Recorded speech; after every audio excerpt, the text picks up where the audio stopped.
Good morning, guys. Good morning. Good morning. Hi, how are you guys? I'm okay. How are you? I'm good. Good to see you guys here. Yeah. Good to see you too.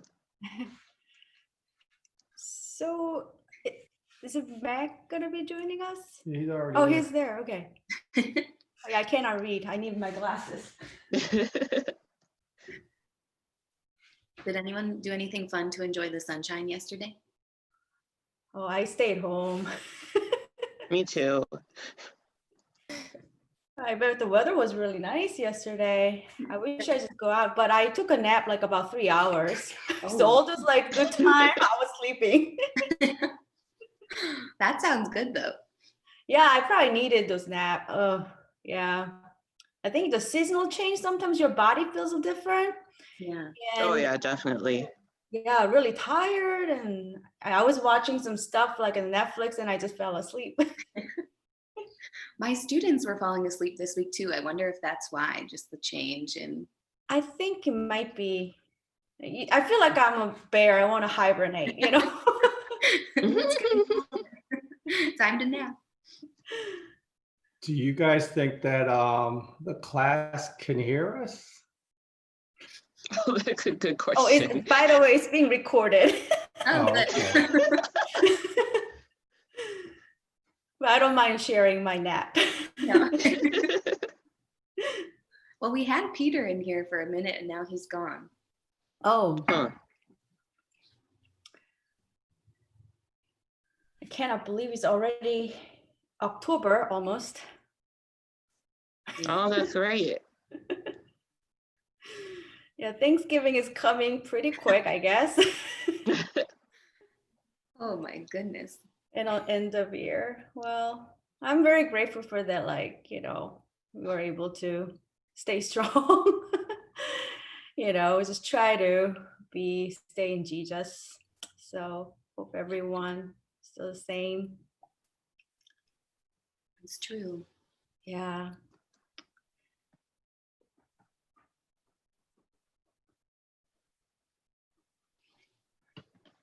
So technically we're supposed to be in the small group until, is it 10:15? Yeah, I think you're right. Oh. Okay. Go kind of wing it. Is that from the end? I mean, are we supposed to discuss some stuff? do We could. Okay, I This mean, is, yeah, we're just trying to take a look at the note. What is that? So how would you put the big idea of the whole book of James into your own words in a sentence? Well, Peter's coming on, so I Oh, guess there you we'll wait for Peter then instead of winging it. go. Hi, Peter. Hey, Hey, Peter. how are you guys? You're Good, good. how are you? Well, can't complain.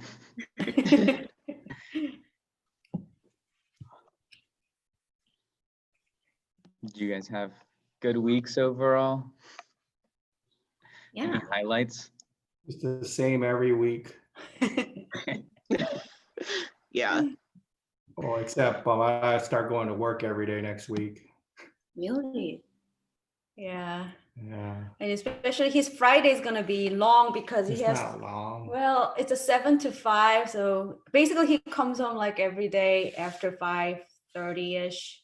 It's not long. That's normal. No, I mean, we used to come Come home home like, earlier. yeah, earlier. And then, yeah, It's okay. it's okay. Did you say you're starting to go in every day next week? Yep, Are you looking forward to that or? I'm sure. Not true. Not true. I found coming back to work that my stamina for like being around people and I don't know, like being on was just way smaller than I remembered. So I'll be praying for that. It'll be fine. Definitely relate to that.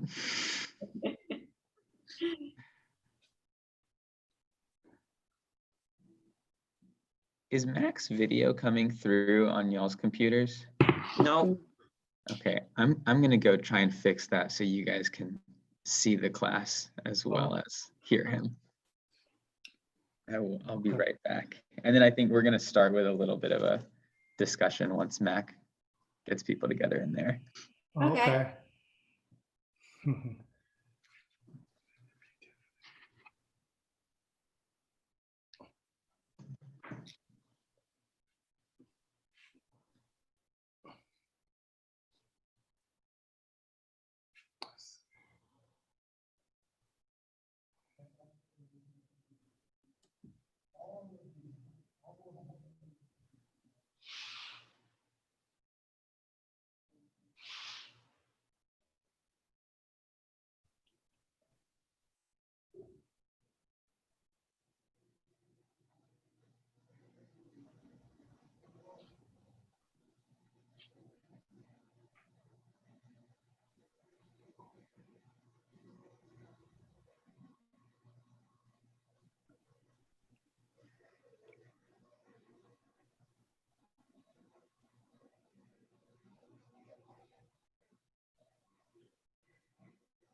Ooh.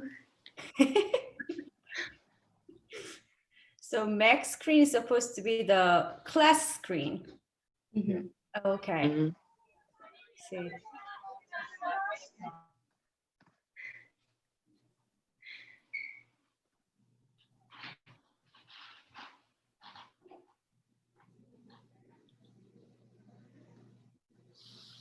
I didn't realize that like our faces would be up on the screens for everyone to see. Oh, I think it might be the case. Yeah, they I are. And know. I think this is the screen that they're recording. So I believe that, you Where- know, whatever, they can hear us whole time.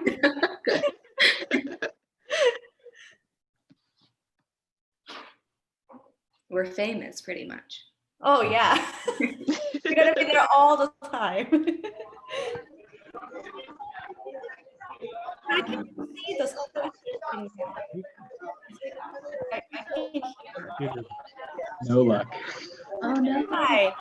But I'll just turn my computer around for you guys so that you guys can still see him. It's on mine, not his computer.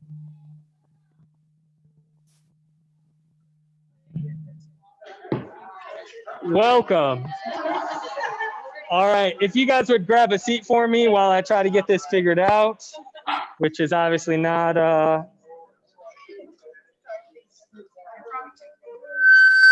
nope, that won't do it.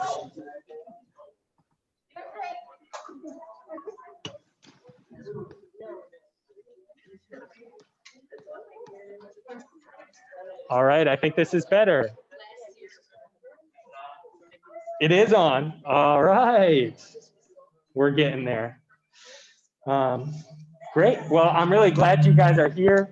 To our Zoom people, can you guys hear me? Can I see a thumbs up if you can hear my voice?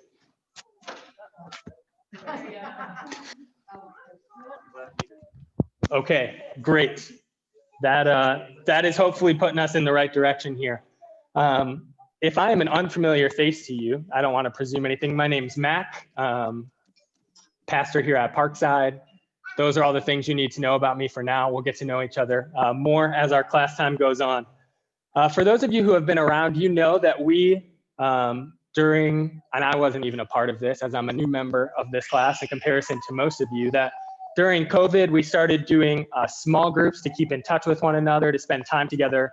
And we're committed to continuing to have those and to have those be a regular part of what we're doing. So myself and 4 other gentlemen lead small groups, and we actually every other week start by meeting in those groups. So if you're not currently a part of one of those groups, we're gonna have a time at the end of class where I'll point you in the direction of a couple of these guys who graciously lead them. You can get,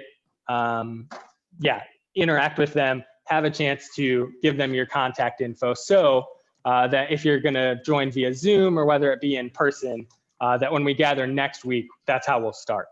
On the alternate weeks when we're not meeting in small groups, we're gonna alternate between doing a couple of things. We'll continue, for those of you who have been around, in the fun of doing interviews, getting to know people. For many of you who have been a part of the class, we'll try to interview you as well as some of the new people who have decided to join us. And then in some of the other weeks, we'll spend some time sharing evangelism and discipleship stories, how we're seeing God move in our workplaces, in our families, in our lives, and in our homes. So hopefully that sets the table for you a little bit of what we're hoping to do. And with that, we're going to do an interview this morning. So I'm going to welcome a guy named Josh Oman up here. Josh, you can grab the microphone on the left there, and hopefully this will continue to go well for us. Switch on there somewhere. That's the one. Mask on, mask off. You can take your mask off if if we're going to be 6 feet away. It'll probably help people get to know you as well. So Josh, to introduce it to you guys, is a fool for this reason, in that he served with me in middle school ministry, and he has made the foolish choice to come and be a part of what we're doing here. So he must not have a whole lot of sense, which means it's going to be fun to get to know him. So Josh, first tell us a little bit about yourself. We've learned your name because I've said it several times. What are you doing in life right now in terms of vocation, or how you spend most of your waking hours? Where do you live? We'll start with that. All right, so I live in Aurora, Ohio, which is right around the corner. And I work for my dad and uncle. They own 3 long-term care communities. And my title is controller. So essentially I spend my day looking at numbers, financial spreadsheets, and various other things. So. All right. It sounds like fun. Josh, tell us, how long have you been around Parkside? So I've been around Parkside since 2001. So we moved here from Grand Rapids, Michigan when I was in 6th grade. And we've been coming here ever since. So. All right. Yeah. So you've been here for a long time. Josh, his dad served as one of our elders here at Parkside. And so a family I hold in great respect and esteem. So Josh, tell us a little bit about that, and you can be a little bit lengthier with this response. How did you come to faith in the Lord Jesus? Okay, so prior to living here in Ohio, my dad was a pastor. And so we kind of lived in various states throughout the early years of my life. And when I was in elementary school, in childlike faith, I came to know Christ. And it was a very simple, I sat down with my mom and dad and prayed right before I went to bed. But I don't think I truly understood, what it meant to be a Christian at that age, because it's just, you're young and you're still trying to, well, I was trying to figure things out at that age. Most kids are having fun. But I would say in middle school is when I really developed my faith. And I remember it was in 7th grade, and Matt McCalvey was actually the middle school youth pastor at the time. And I can't remember what he preached on that night, but I remember going home that night and sitting down with my mom and my dad and just saying that, I truly do believe I truly do know what it means to be a Christian now, and you know what it means to have Christ in my life and to make him the front and center of it. So went from there, was very involved with church, and then I went to a small Christian school in Indiana called Taylor University. And I will definitely say those years were a challenging part for my faith. I think a lot of that was not being at home, kind of having my own freedoms to do whatever I wanted. And you know, there were definitely points where I felt very lukewarm, and I think it's kind of easy to do that when you're in a Christian bubble and you kind of feel safe, you know, around those that are around you. But it was really towards the end of my junior and senior year when I realized, like, all right, I really got to start making this faith my own and not relying on, you know, those around me. So Yeah, thank you for sharing. I appreciate that. If there could just be, you know, one thing that you would want people to know about you, that is, aside from you being in Christ, that is integral to you being Josh, what would you say it is? that's a good question. I've been thinking.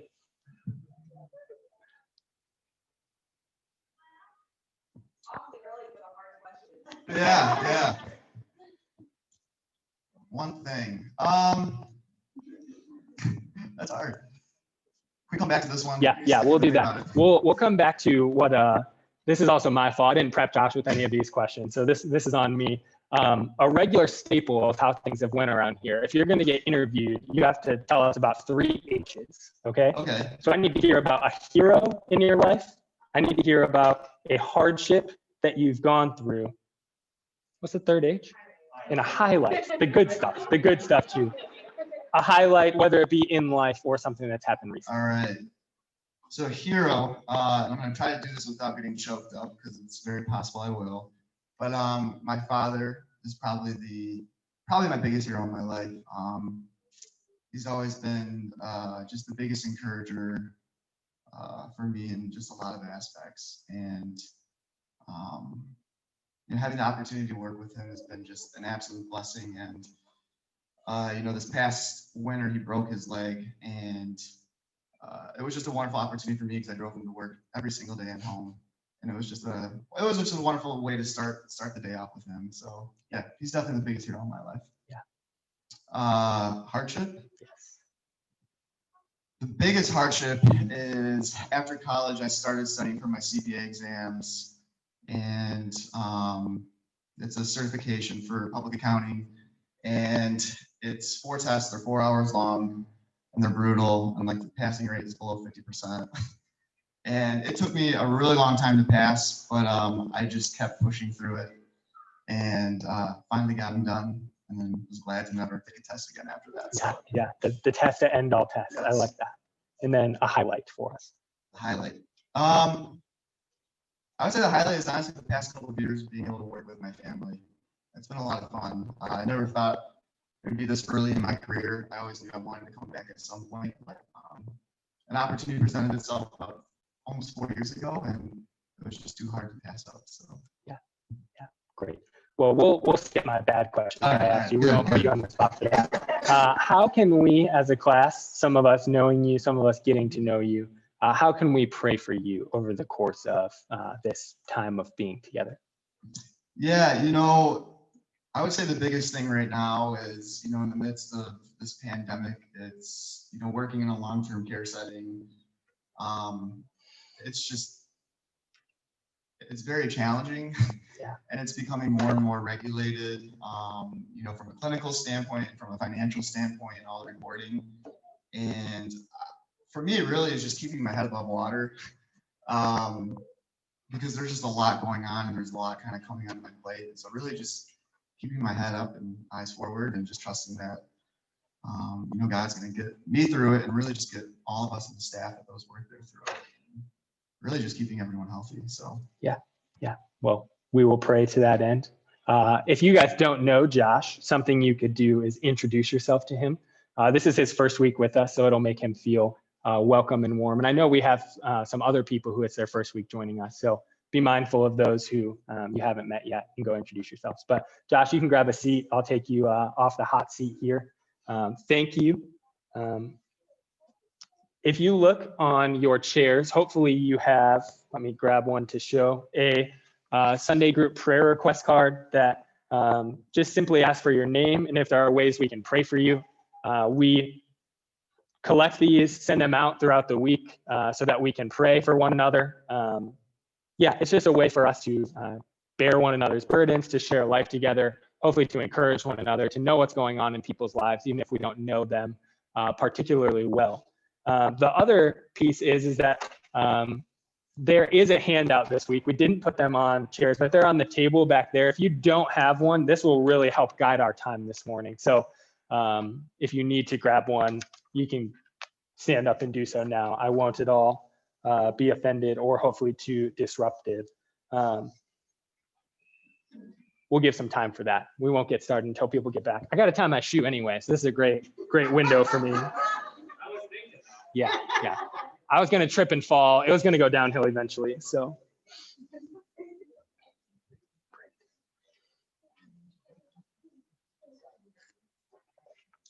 To my people on Zoom, I know my camera isn't working, but Peter is hooking us up. You guys can still hear me at least, even though the site's not so great. All right, well, that gives us a start. We'll take that for now. With those sitting around you, and some of us are a little bit spread out, so we might have to move around a bit. I want to start with this table discussion question that's on our handout. Last week, Peter, as some background, if you weren't here, he led us through an overview of the book of James, talking about some of the major themes, talking about,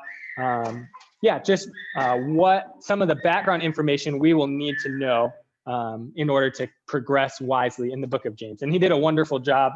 I want to publicly say that. But in light of what he said, in light of your own reading, let's take some time and talk just for a couple of minutes in small groups. How would you put the big idea of the book of James into your own words in a sentence? So if you were to sum up what James is doing, his overall picture, what he's calling Christians to, what he's telling Christians about, how would you put that into your own words? So let's take a handful of minutes, talk about that amongst the people we're sitting near, and then we'll come back together and hopefully share some of those.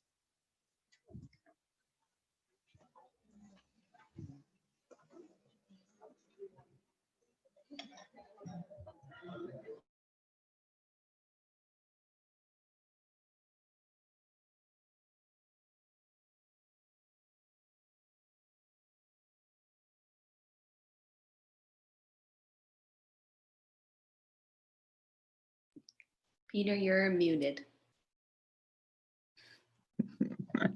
Thank you. I was just saying, what do you guys think as answers to what Mac just asked for the question? Do you guys have the sheet? Did he send that out?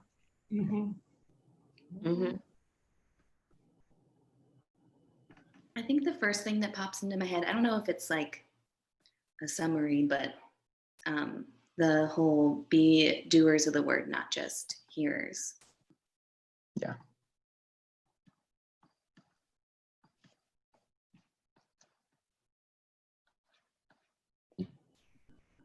It kind of just gives you guidance on how to be a Christian, basically putting things up to God, especially, I'm thinking about like if you lack wisdom, also there's some of, and just giving you some guidance on like, you want to, and also it seems like you don't want to put wealth as a priority, you want to put God as priority. So it just basically gives you like a little bit of guidelines on how to be a Christian. And I would just add is like a practical guidance. Mm-hmm. Yeah, for sure.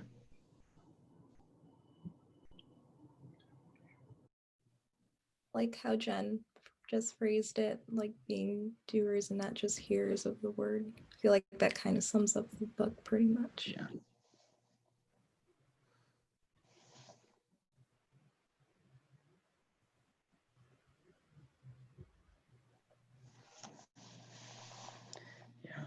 No, I think it does. I think pretty much everything he says can be kind of summed up as like, are you actually doing this or not? Of like emphasizing are you actually living this out in the way that we're supposed to or not? Peter, last week I thought you did a really good job of going through the whole book of James. Thank you. Yeah, very helpful. Thank you.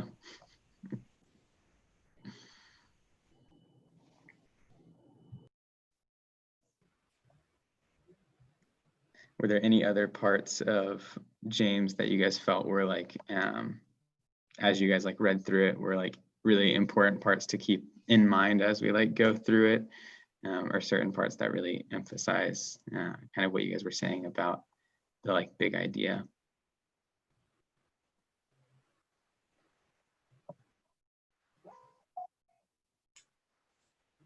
Maybe in today's environment, just try to treat everyone equally. In this book, they were talking about the rich versus the poor, but in today's environment, just to treat everyone equally. Everyone's children in God, so just equality. We, a couple teachers and I did a study on James last year, and we kind of dove into what showing favoritism or like valuing other people looks like. And it was just really interesting to think through that. Like, I don't think we like to think of ourselves as favoring like certain groups or people or over others, but it's a really good reminder.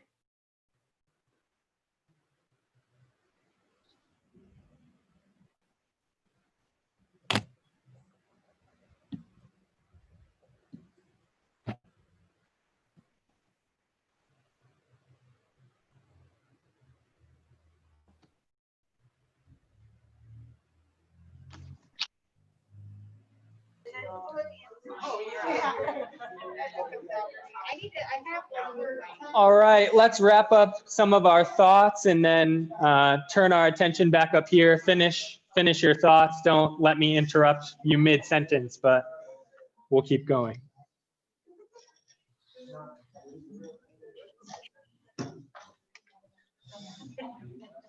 If we could have some brave volunteers, what were things that were said in your group, things that you guys came up with? Just trying to give us a simple overview in a sentence of what James is doing, that it might be a helpful reminder to us. Non-rhetorical.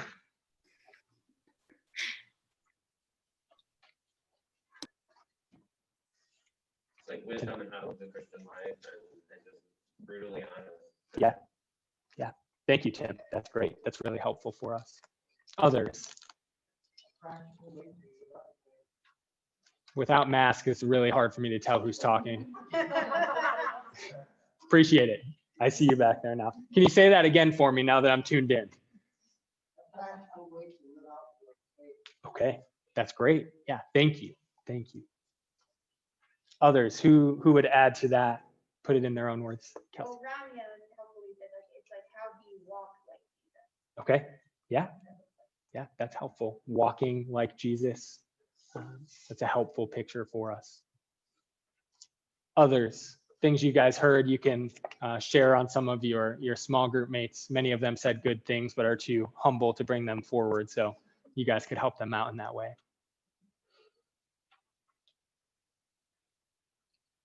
Or maybe not. All right, that's okay. We don't need to belabor the point. I think everything you guys have said is helpful. The group that I was sitting in, everything they said was really helpful to me. In light of Peter's overview that he did last week, I want to give you guys what I see, and it's exactly what you guys have just said, but so that you hear it in the language that I'm going to find myself falling into using, so that you hear it in my words, so that when I'm saying things that hopefully it's not, what is he talking about? And I've actually put this, and it'll continue to remain there on the top right corner of our handout. And it just says the book of James. And then this is what I think the big idea of James is. James is calling physical exiles to spiritual wholeness or spiritual consistency. And let me give you a couple of pictures of what I'm hoping this sort of one sentence summary does for us.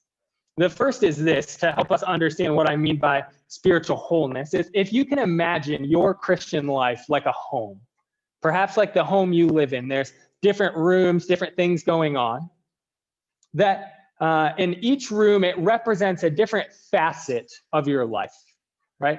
One room might represent how you speak. The other might represent how you deal with trials. We might represent how you walk through riches and poverty, all of these themes that Peter led us through. And so what James is doing throughout this book is that he's taking a spiritual inventory of all of these rooms in our lives. And he's saying, this is what it means to live as a disciple of Jesus in this area of the Christian life. And so when I say he's calling us to spiritual wholeness, he's calling every area of our life to be lived out in spiritual discipleship.